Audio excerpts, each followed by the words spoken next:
and welcome to yet another tutorial by Davies Media Design. My name is Michael Davies, and in today's tutorial I'll be comparing three important features found in both Adobe Illustrator and Inkscape. But of course, before I get into that, I want to direct you guys over to my website at daviesmediadesign.com. As always, we have tons of GIMP and Inkscape tutorials on here, as well as GIMP and Inkscape help articles, so definitely check that out. You can also support our channel and help us grow by becoming a patron on Patreon and get some awesome GIMP and Inkscape extras in return, and I'll include a link to this as well as all the relevant links from this tutorial in the description of the video. So the reason I am performing the comparison between the three different features found in both Illustrator and Inkscape is really just to demonstrate that a lot of stuff is possible within Inkscape, even though it is a free scalable vector graphics program, whereas Illustrator, of course, comes with the Adobe Creative Cloud subscription and therefore is a premium piece of software that's going to cost you, depending on where you live and what kind of Creative Cloud package you have, anywhere between $10, $20, and $60, I believe, per month.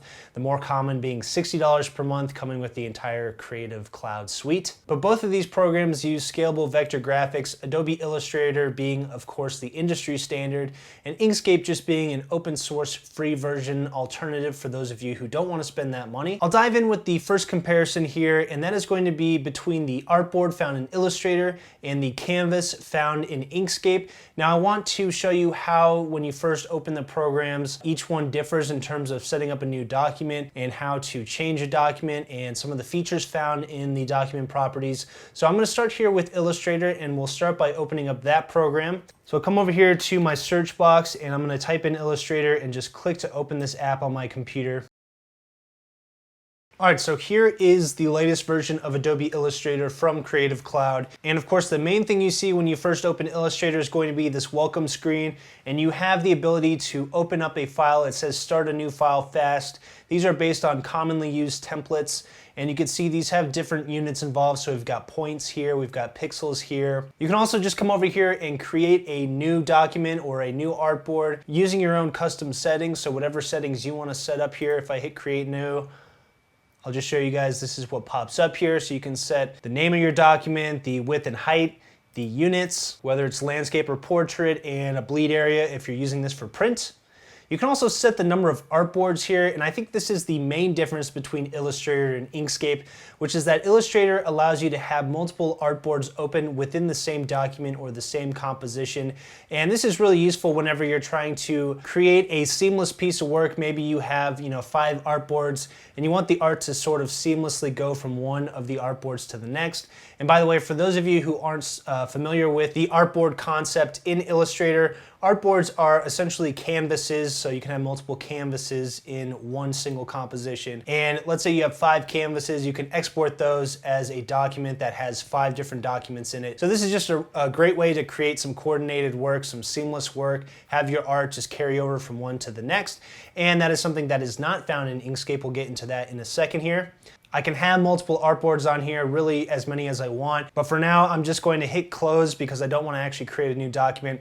I'm going to instead use the letter template here just to demonstrate some of the differences between Illustrator and Inkscape. So I'll click on the letter template here, and this will automatically open up a brand new document. So here I have my artboard. This is a single artboard. And when it comes to editing your artboard in Illustrator, you have what's called the Artboard Tool. So this makes it super easy to edit your artboard. And I swear I'm not trying to sell you guys on Illustrator. I'm actually probably more so trying to sell you on Inkscape. But I think that Illustrator does have some better features at this time. So I do think it's important to point that out.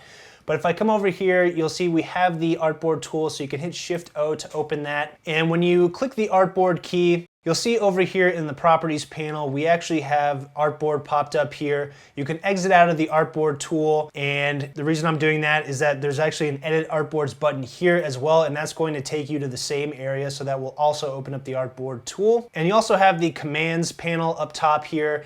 And so you have the Properties panel and the Commands panel. From either one of these sections, you can adjust the size of your current artboard. So let's say, for example, I want to make this a little bit wider, so I can type 800 points here. That'll widen that up, and maybe, and I'm just coming up with random numbers, I can type 1,000 there.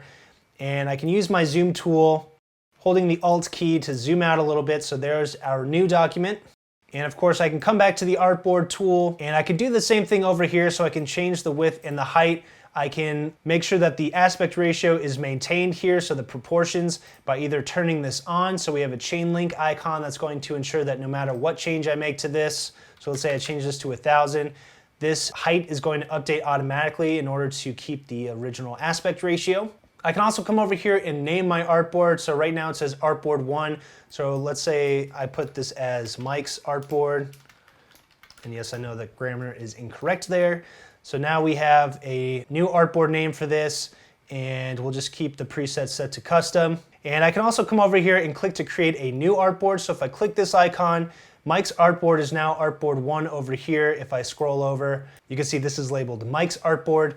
And then if I come over here, Artboard 2 is going to be our brand new artboard. So again, this is a huge advantage with Illustrator over Inkscape, the ability to have multiple artboards in the same composition and be able to create sort of coordinated works of art. And I'm actually going to come over here and just delete the second artboard here.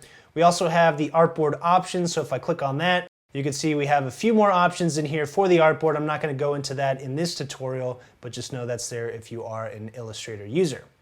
So I'll hit cancel. So there's actually one last feature I want to show you guys with the Illustrator artboard before I move on to Inkscape's Canvas feature, and that is the ability to freehand draw your artboards using this Artboard tool. So let's say you have the first artboard here, as you could see, and you want to draw a second artboard, just freehanding it with your mouse. Well, with the Artboard tool selected, you can just click and drag your mouse, and now you can see your second artboard here is going to show up based on however you drew it. So you can draw it like this, draw it over here. You can see that all these artboards are just being added here. And of course, we can go in and just click on the artboard and delete those if we decide we don't want to keep them. All right, let's move on to the Inkscape Canvas system. And for starters, the main difference here out of the gate is going to be when you first open Inkscape, it's just going to open it up into a new document. So if I come over here and type in Inkscape and just click on the Inkscape app, that is going to open up a brand new Inkscape window, and if I hold Control and zoom out with my mouse wheel, you'll see here is our first Inkscape canvas, our default canvas. So this is opening this up based on whatever default you have set up for your Inkscape, and I do have a tutorial on how to make your Inkscape canvas look like Illustrator's artboard. That's what I've done here. That's why we have the dark gray background and we have the white canvas. I've actually set this up custom so that it looks like this, and if I minimize this and show you Illustrator, you can see the two are very similar. Your document might look a little bit different than mine if you haven't followed that tutorial yet, but we're gonna edit the document properties here, and it's a little bit different in Inkscape, of course, than Illustrator. The main difference being that we do not have an Artboard tool. So what we have to do is we have to open up the document properties dialog, and there's two ways we can do that. We can do it through the File menu by going to File, Document Properties, or using the Shift-Control-D shortcut key. And the second method is to come over here, and you can see we have the Edit Properties of this document icon. So if I click on that, that is going to bring up my Document Properties dialog. So this is essentially the equivalent to Adobe Illustrator's Artboard tool, but in Inkscape. There are two main differences here between Inkscape's Document Properties dialog and the Artboard tool. The first difference is that you cannot draw, of course, more than one canvas at a time in a single composition in Inkscape. And number two is that you cannot freehand draw a canvas in Inkscape like you can do with the Artboard tool in Illustrator. But what you can do is you can choose from a series of templates, much like you could do in that welcome screen in Adobe Illustrator. So in this case, I can go with a page size of an A4 document. This is actually what the default page size is set up as for first-time Inkscape users. So you can see this automatically changes the width and the height. And the reason there was no change happening over here is because I do have two layers over here from my custom setup. So if I just hide both of those custom layers, here now you can see this is our actual document. So I can choose from a series of templates here. And right now I have this set to landscape mode. I could change it to portrait mode. I can also set up a custom size for this document, much like I can do in Illustrator, and I can set up the units. And we have two sets of units here. We have display units, which is going to be what's shown here in the rulers, and we have the units for the actual document itself, and this is just going to determine the size that you see right here. I'll skip over the scale box for now just for the sake of time, but you do also have the ability to edit your background. And so right now I have this set up to have a background color similar to what Adobe Illustrator uses. I can click on that and change that to something like white. So this is starting to get similar to what your Inkscape looks like. I can close that out. I can also have this set up so that the border shows on top of the drawing, which is what I prefer. And I can have this so that the border around the canvas has a small shadow like that. So that's how Inkscape comes by default. I personally don't like the look of this because I am used to Illustrator, but this is how your Inkscape is going to look by default. And now you see how you can go in here and just change this to whatever you want. Once you're finished editing this, you just close out the document properties and your changes will take effect. So you'll remember that with Adobe's Artboard, you can create a brand new artboard, and that's just going to add that artboard next to the original one. In this case, we cannot create a new canvas, although we can create a brand new document.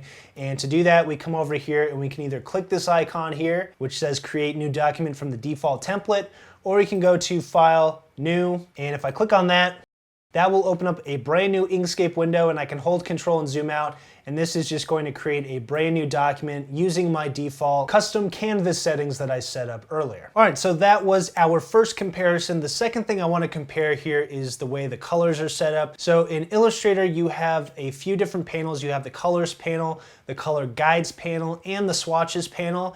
And in Inkscape, you have the color palette bar at the bottom of your Inkscape window, as well as the fill and stroke dialog box or the fill and stroke panel. So I'm going to start with Adobe's color panels, and I'm going to minimize Inkscape here so we have two windows open. I just have to minimize both of those.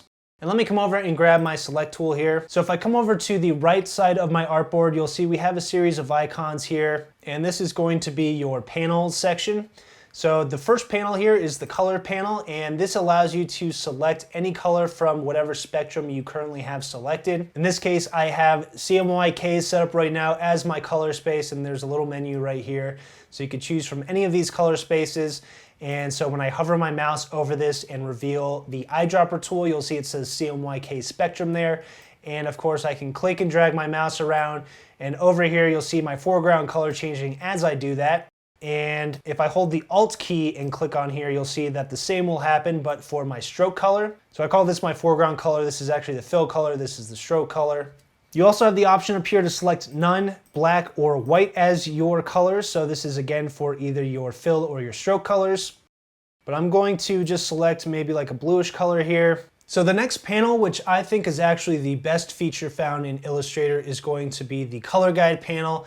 And if I come over here, I can click on that color guide panel directly from the color panel. So it's just another tab over, or I can come down here in my panels section and click on the color guide icon.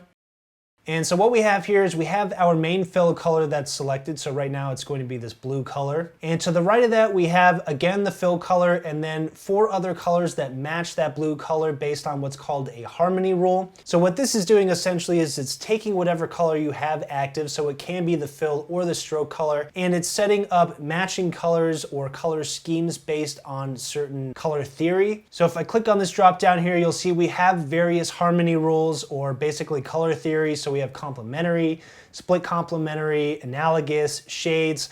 All of these are going to produce different color sets depending on that harmony rule.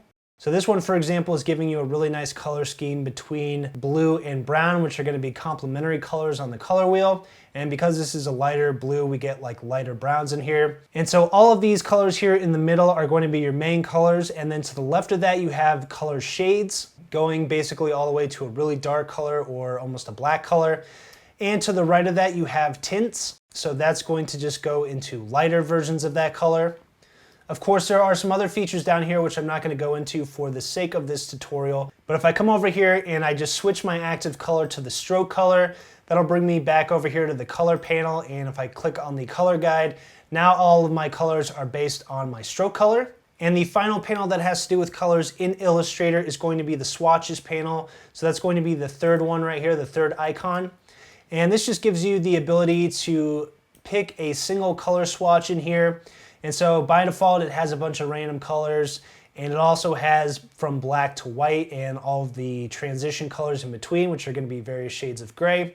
And we've also got some common colors here, which are basically like primary colors and colors of the rainbow. You can also come down here and choose from some default colors that come with the Illustrator library. And that includes things like gradients and just other color swatches or color sets in general. Of course, users can create their own swatches as well if they want to come up with their own custom swatch.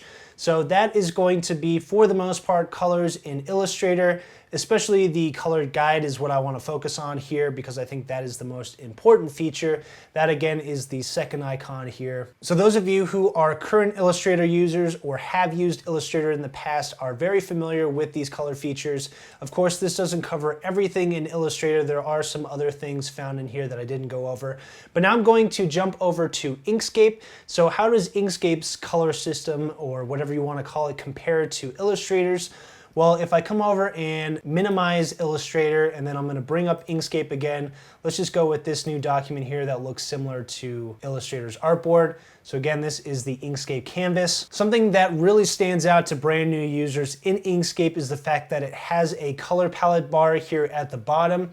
And this can be kind of off-putting at first because it almost looks like there's only, I don't know, 120 or so colors down here to choose from. So it looks like you have some severe limitations when it comes to choosing colors. But in fact, you can use the scroll bar here and scroll over, and you really have probably about 600 or 700 colors that you could choose from. And so you've got, again, that transition from black to white, just like Illustrator had. You've got some primary colors and colors of the rainbow in here, or just common colors. And you've got various colors that start with a shade to the left and go over to a tint on the right, and then you've got a color in the middle here. So that's very similar to the color guide found in Illustrator. It's just a different setup. And it's not based on harmony rules or certain color theory, so it's not quite as precise of a feature when it comes to choosing coordinated colors, but it still gets the job done and gives you a wide variety of colors to choose from. And just like in Illustrator Swatches panel, you have a menu over here. It's like a little triangle menu. So when I click on that, there are some default color palettes that you can choose from in here, as well as the ability to upload user color palettes. So this one right here is actually a user color palette. It's only got like 6 colors in it. But as you can see, you could change the color palette down here at the bottom, the color palette bar. And I'll come back here to the Inkscape default. And one thing I did want to point out is, like in Illustrator also, you can select none as your fill or your stroke color. And the other color option here in Inkscape is going to be your fill and stroke dialog. So I already have that open over here, but you can open this by coming over to Object, Fill and Stroke. So when I click that option, it's going to bring up my fill and stroke dialog. And let me just close out my layers dialog because I don't need that right now. It can be confusing to first-time users because currently it just says no objects in here, and that's because I don't have anything drawn on the canvas. So let me just draw a simple shape here. So I'll draw a rectangle, and I'll just click and drag this. And right now the colors are based on a previous rectangle I drew. So if I wanted to change the color, I can either just click down here on my color palette bar, and you just click to change the fill color, and you shift click to change the stroke color. And you can see what your current fill and stroke colors are, as well as the current thickness of the stroke. So right now this is set to 5 pixels. You'll also notice though, over here in my fill and stroke area, we have our current color set up, and you could choose from a variety of color spaces in here as well. So you have RGB, which stands for red, green, blue, and then you have the alpha channel, which is going to be your transparency. So if I drag the alpha channel down, you'll see that'll just make it more or less transparent or opaque. You also down here have the hex code followed by 2 characters, which is going to represent the alpha. So those 2 characters will change depending on what I have the alpha set to here, as you can see. So RGB is the first one. The next one's HSL, or hue, saturation, lightness, and of course an alpha channel again. CMYK is going to be cyan, magenta, yellow, black, and alpha. Then you could choose from a color wheel, and this just allows you to randomly pick a color on the color wheel, much like Illustrator has with that color panel. And then you have CMS, which is going to be an uploaded color profile. I'm not going to go into that for this tutorial, but you do have tons of options here. You can also come up and add a gradient to this just by clicking one of these icons. So you have a linear gradient, you have a radial gradient, and of course experienced Illustrator users know that you can add gradients in Illustrator as well. But I think the main feature here that Inkscape actually has over Illustrator is the ability to add gradients in the stroke of an object. So right now we are in the fill section, so everything we're doing is affecting the fill. But if I come over here to my stroke paint option, everything that I do will affect the stroke, and I can actually add a gradient inside of the stroke here, which is actually not something you can do in Illustrator. I'm not going to get too much into editing gradients right now for the sake of time, so let me just change back over to a flat color. But going back to the fill option, I also have a few other options here, including a mesh gradient, which is another feature in Illustrator, or you can add a pattern in here. You also have a swatch option and an unset paint option, but I'm just gonna come back here to my flat color option, and let's go with maybe a lighter blue in here. So we can use the color wheel to select a lighter blue. And of course I can come down here, shift click on a color from here as well, and that allows me to add a stroke. And I can come over to the stroke style, and this allows me to adjust the size of my strokes. So let me go with 10 for this. So in summary, there are a ton of color options found inside of Inkscape, more than meets the eye when you first open the program. They may not be as good as Illustrator's color options, including that color guide panel, but they are very sufficient, especially since this is a free program. The third and final comparison I want to make between these two programs is going to be the Shape Builder tool, as it's called in Illustrator. In Inkscape, you just use the Paths menu, but both of these do have the ability to combine or break apart shapes. So let me start with Illustrator. I'll just minimize this and open Illustrator back up here. And so I'll just start by drawing a rectangle. And it's gonna have the settings that I have set up down here. Of course, I can change the stroke up here. Let's change it to 10. And I'm going to click and hold on here and just choose the ellipse tool and click and drag and draw an ellipse. And let me just invert the color so we can differentiate a little bit better between the two. So now if I grab my select tool, I can click and drag, and that'll allow me to select both of these shapes. And then over here in my toolbox, I have the Shape Builder tool right here. You might have to click and hold to access this, but usually it's the first tool that's gonna show up. So here's my Shape Builder tool. And over here in the Properties panel, you can see we also have something called the Pathfinder, and I'm gonna go over that in a second. But let me just get rid of the color guide here. So with the Shape Builder tool, I can hover over different regions of my shapes, and that's just going to create this sort of selection area looking thing. And that's just showing you what area of the shape region that I have selected right now. So you can see the program is recognizing that these shapes are intersecting, and so this is an intersection point right here to the left. Then there's the middle section, and then there is the outer region that is outside of this intersecting area right here. So to break down the Shape Builder tool into its simplest forms, there are two things you can do with this tool. You can either extract or you can merge shapes together. And so if I wanted to extract, all I have to do is just click on the shape area that I want to extract, so the region I want to extract. So now this region is separate, and if I click on this region as well and then click on this one, and then grab my selection tool, you can see once I click off these shapes, I can now move these shapes apart, and these are now three separate regions. I'll hold Control Z and just back up a little bit. So another option I have is I can merge regions together, and to do that, all I have to do is click and drag my mouse across the regions I want to merge. So I can merge all three of these together, and now this is one solid shape. So I'll hit Control Z. Of course, I can just merge these two regions together, and when I grab my selection tool and move these apart, now this one has a little chunk taken out of it. So that's another option. And lastly, let's get into the Pathfinder feature. So this is going to perform a similar function, except it's more of like a quick access, one-click function here. So you can see when you hover over what these do. So you can click to unite these shapes, which is just going to merge the shapes together. I'll hit Control Z. You can click to minus the front. So whatever the front shape is, which in this case is the circle, that will disappear and it'll cut out that shape here from the back shape. So I'll hit Control Z. You can choose the intersecting part of the shape. So if I click on that, now we get the intersection, and I'll hit Control Z. Or you can choose the click to exclude option, and that is going to take out the middle chunk here where they intersect and leave us with the single shape. All right, so those are the shape features found inside of Illustrator, the Shape Builder tool being probably the second most important feature in my opinion in Illustrator, at least for beginner designers. So now let's minimize our Illustrator window here and open Inkscape up. So we'll just go with this window here. So we have one shape drawn already. Let me just grab my circle tool and draw a second shape. And I'm going to click to change my fill color to red and shift click to change the stroke color to blue. So this is a similar setup to what we had in Illustrator. So I have my selection tool here. I can click and drag to select both of these. You do just have to make sure that you click and drag over the entire shape, otherwise it won't work. So I can just click and drag to select these. Or of course I can shift click and click on both of these. That will also select both shapes. And let me just change the fill and stroke option here to fill. So there isn't a shape builder tool that's available in Inkscape, but you do have the path menu, and that's going to allow you to perform some of these same functions as was performed in Illustrator. So you can merge or extract these shapes. So I'll come over here to path, and first let me just convert both of these objects. So that's what these shapes are, they're objects, to paths. So I'll convert both of these objects to paths.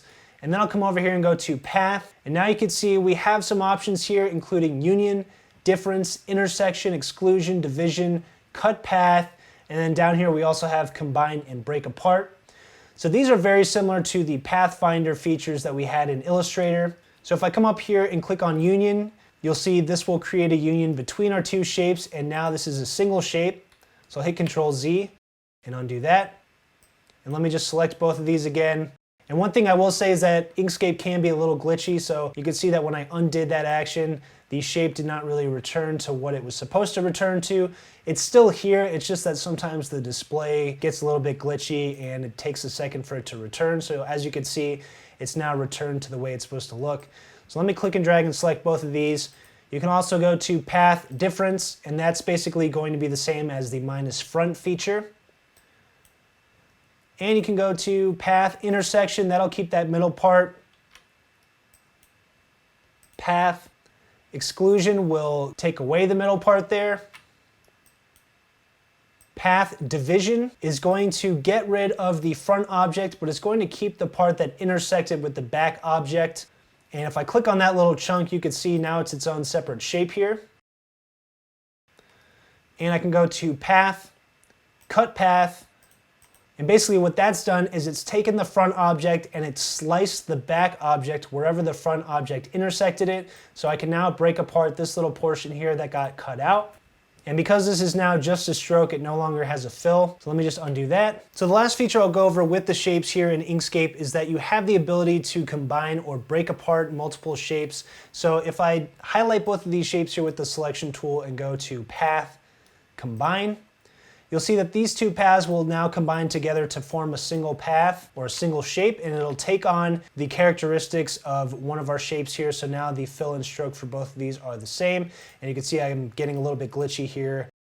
But I can also break these apart again at a later time. So let's say I draw some other shapes, and then I come back here and I want to break these apart now. I don't have to hit the undo key, Control Z, to break these apart. Let me hit Control Y to redo that. I can actually just come back here to path, break apart, and now these two objects have been broken apart again. The main thing you want to note here when you do this is that the style that your second shape took on when you did the combine feature will remain with that shape. It will not revert back to the original style. So keep that in mind. Sometimes it's better to just group objects together by selecting both and hitting the Control G key, and that will group your objects together and keep all the styles the same. So definitely keep that in mind when using this feature. So that's it for this tutorial comparing 3 important features found in both Illustrator and Inkscape. Hopefully you liked it. If you did, you could check out any of my resources in the description of the video. Otherwise, you could subscribe to my channel, and don't forget to click the bell to be alerted anytime we have a new tutorial. But thanks for watching, and we'll see you next time.